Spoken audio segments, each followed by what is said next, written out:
पीछे रह गई जमींदार की ठहाकों वाली हंसी, जो मोहन के आत्मसम्मान को बार बार चोट पहुंचा रही थी।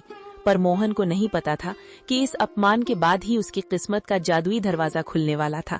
जमींदार ने मोहन को धक्के देकर निकाल दिया था। मोहन हताश होकर लौट रहा था, तभी झाड़ियों से कराहने की आवाज आई। अरे, ये नन्ही से चिड़िया, इसके पंख तो खून से सने हैं। कितना तड़प रही है ये।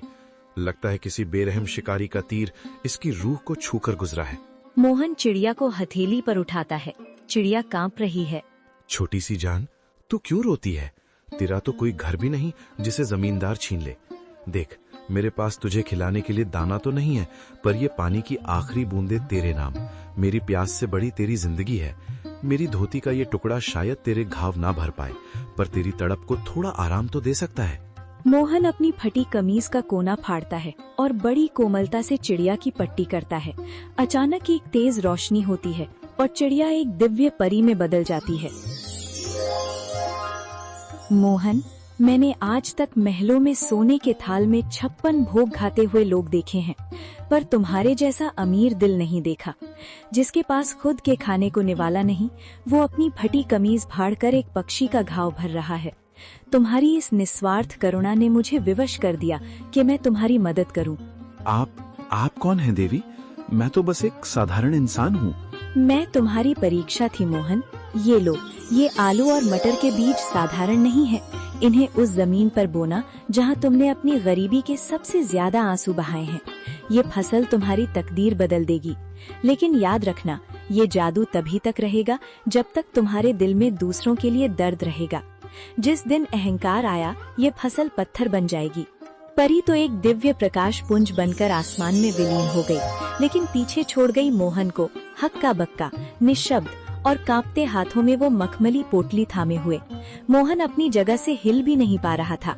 उसे लग रहा था कि शायद भूख के मारे उसका सर चकरा रहा है और ये सब उसकी कल्पना है। वो बार बार अपनी आंखों को मलता और फिर उस सुनहरी पोटली को देखता। नहीं, ये सच नहीं हो सकता। मोहन, तू पागल हो गया है। भूख और धूप ने तेरे दिमाग पर असर कर दिया है। भला एक मामूली चिड़िया परी कैसे बन सकती है? और ये बीज, ये मखमली कपड़ा, क्या सच में इसमें मेरी किस्मत बंद है, या ये मेरी आखिरी उम्मीद का कोई क्रूर मजाक है? अगर मैंने ये बात घर पर बताई तो बिमला हंसेगी। माँ कहेगी कि बेटा होश खो बैठा है।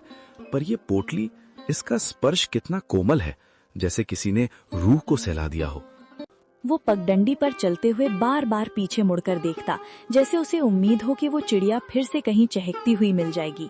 उसके मन में डर और उम्मीद की एक जंग चल रही थी।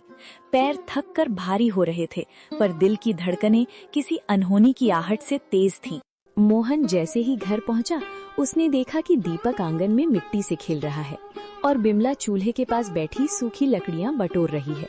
मोहन का चेहरा उतरा हुआ था, पर आंखों में एक अजीब सी चमक थी। मोहन, आ गए तुम? क्या हुआ? जमींदार ने कुछ दिया?